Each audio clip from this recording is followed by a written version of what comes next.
Hello, and welcome to the show. I'm your host, Nikki Eisenhower, life coach and psychotherapist, and this is Emotional Badass, where Moxie meets Mindful. On today's episode, we're discussing the Myers-Briggs Type Indicator.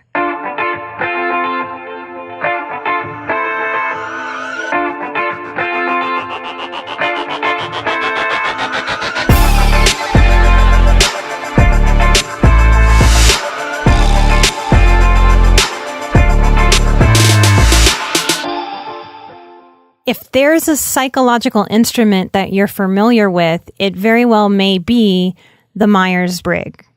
I had fun reviewing this material for the show because I found out some really interesting things about this instrument that is being used more widely in business hiring practices and online just to get to know yourself better.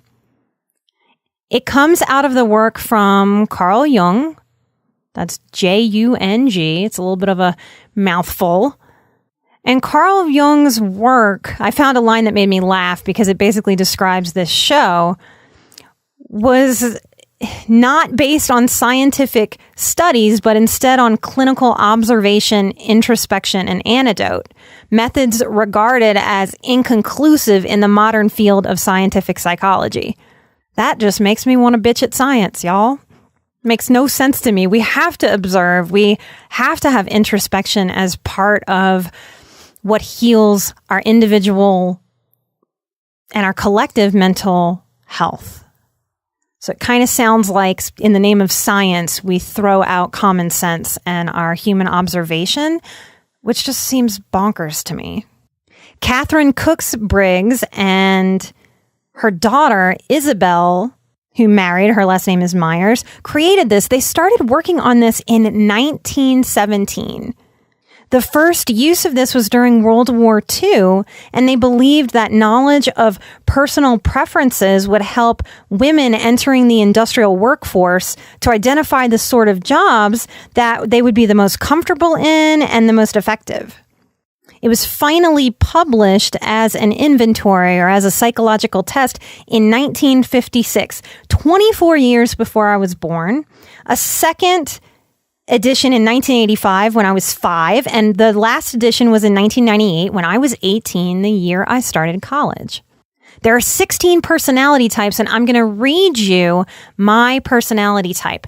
This comes from the website 16personalities.com, the number 16personalities.com. You can get on, and for free, you can get familiar just by answering a few questions with your personality type, and you'll get a 4-letter code. So if you've been out there and you've heard people say, I'm a bunch of letters, 4 letters, they're talking about the Myers-Briggs. And I'm not big on these assessments because honestly, most of the ones that I've taken throughout my life I felt didn't really get me. So I'm going to read this one because y'all have been getting to know me on the show, and it's pretty, mind-blowing and informative to read my personality type. Many of you listening to the show kind of sit back and wonder in awe how I could possibly be talking about you and your story when I haven't met you or your story. Myers-Briggs types may be the answer to that question for you. So you're going to hear some papers ruffle as I read you my type. I am an INFJ. The INFJ personality type is very rare, making up less than 1% of the population, but they nonetheless leave their mark on the world. As diplomats, they have an inborn sense of idealism and morality. But what sets them apart is the accompanying judgment trait. INFJs are not idle dreamers, but people capable of taking concrete steps to realize their goals and make a lasting positive impact. I had a real chuckle reading that, having produced the show this year. That sums me up to a T, so let's keep going. INFJs tend to see helping others as their purpose in life.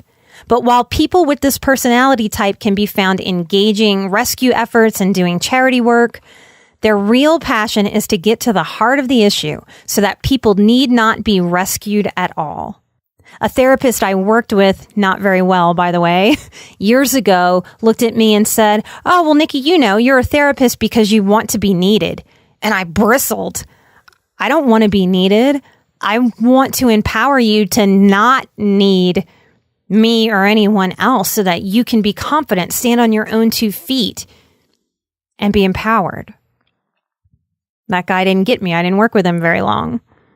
The INFJ personality has a help me help you dynamic. INFJs indeed share a unique combination of traits. Though soft-spoken, they have very strong opinions and will fight tirelessly for an idea they believe in. They are decisive and strong-willed, but will rarely use that energy for personal gain. INFJs will act with creativity, imagination, conviction, and sensitivity, not to create advantage, but to create balance. Egalitarianism and karma are very attractive ideas to INFJs, and they tend to believe that nothing would help the world so much as using love and compassion to soften the hearts of tyrants. INFJs find it easy to make connections with others and have a talent for warm, sensitive language, speaking in human terms rather than pure logic and fact. It makes sense that their friends and colleagues will come to think of them as quiet, extroverted types. But they would all do well to remember that INFJs need time alone to decompress and recharge, and to not become too alarmed when they suddenly withdraw. INFJs take great care of others' feelings, and they expect the favor to be returned. Sometimes that means giving them the space they need for a few days. I know so many of y'all resonate with this because you have some of these same letters in your personality type. You have some of these same things going on, and many of my clients are INFJ, even though we are the rarest type. Many highly sensitive people are INFJ. How many of you resonate with needing a few days to decompress, with being confused about that extroverted introversion interaction? All right, I'm going to keep going. It is important for INFJs to remember to take care of themselves. The passion of their convictions is perfectly capable of carrying them past their breaking point. And if their zeal gets out of hand, they can find themselves exhausted, unhealthy, and stressed. Is it any wonder I created and have focused a lot of my work on boundaries? This becomes especially apparent when INFJs find themselves up against conflict and criticism. Their sensitivity forces them to do everything they can to evade these seemingly personal attacks. But when the circumstances are unavoidable, they can fight back in highly irrational, unhelpful ways. That is an accurate description of my dark parts and the parts that I have to manage. I have to watch that impulse to come back with my passionate fight. And through meditation and mindfulness, that has helped me ground and ride those waves without becoming reactive. And it's something I consciously work on. And this might be my favorite part. To INFJs, the world is a place full of inequity, but it doesn't have to be. No other personality type is better suited to create a movement to right a wrong, no matter how big or small. INFJs just need to remember that while they're busy taking care of the world, they need to take care of themselves too. So much truth in my Myers-Briggs inventory type. The I stands for introverted, the N stands for intuitive, the F stands for feeling, and the J stands for judgment.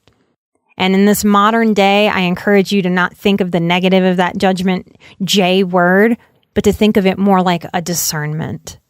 So thank you, 16personalities.com, for putting this information together in such a digestible, beautiful format. I encourage you to go there. It's easy, it's quick, it's a few questions, and it can give you a lot of insight and validation into what you feel, how you move through the world, how you move through your relationships, how you perceive.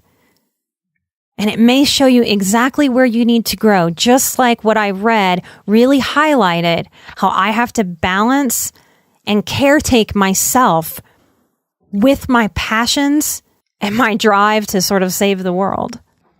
So a few tips for others who are also INFJs.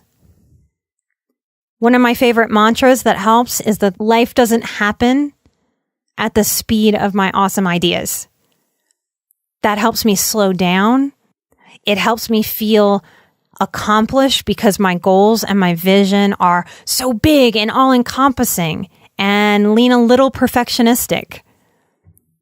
Meditate daily if you're an INFJ. Don't cut corners there. Doing this work and being a caretaker from a centered, grounded, balanced place is very, very important.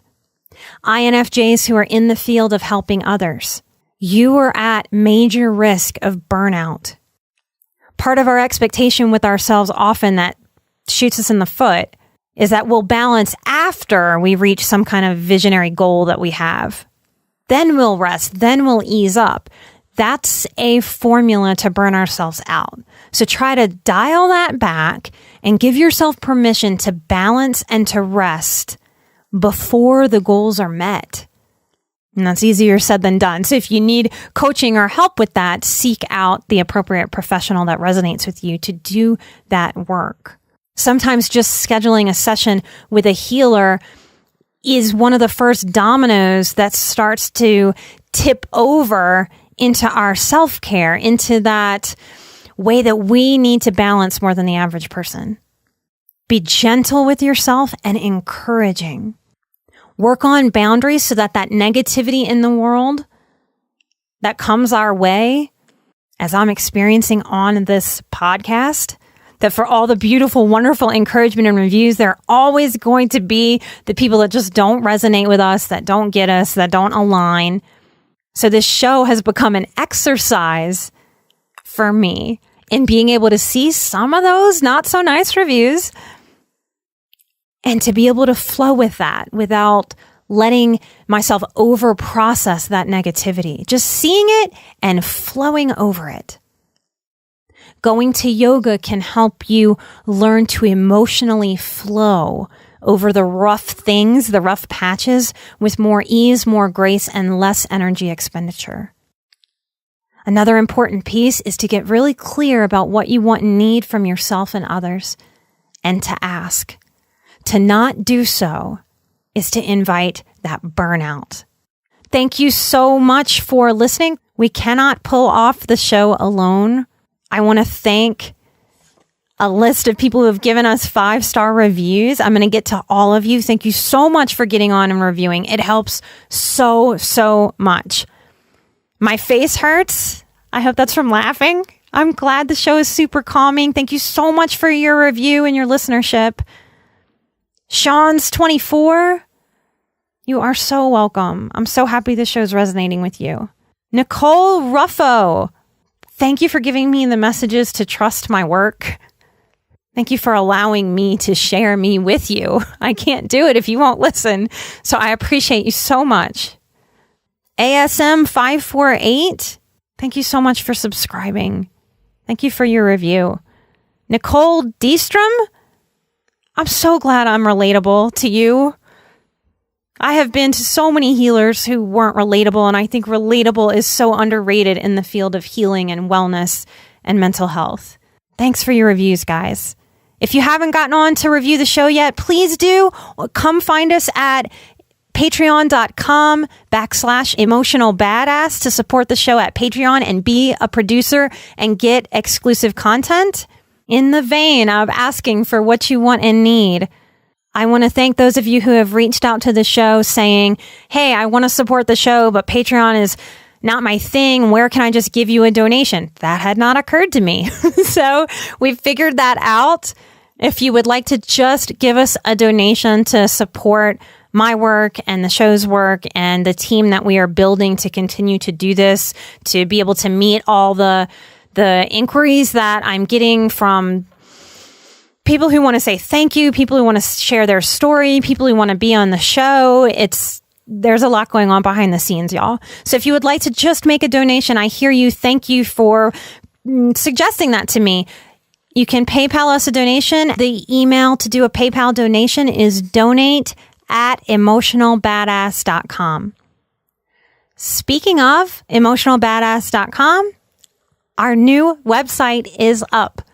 All of our shows, all of the content, it's there. So go check that out, emotionalbadass.com. We are creating a little store where you can see our courses. I appreciate the balance of giving and receiving. Giving to this audience continues to inspire and motivate me. The work that you're doing in your life to heal, to grow, to understand yourself, to understand others, it is the work that heals your individual world and the bigger world. Do not underestimate the butterfly effect of your powerful energy in this world. Do not let the atmosphere in news and social media make you believe that there is more negativity than there is. This show, the reviews, the community that we're building, let that be your proof. Look at that. Connect with that. Believe in that more than the negativity.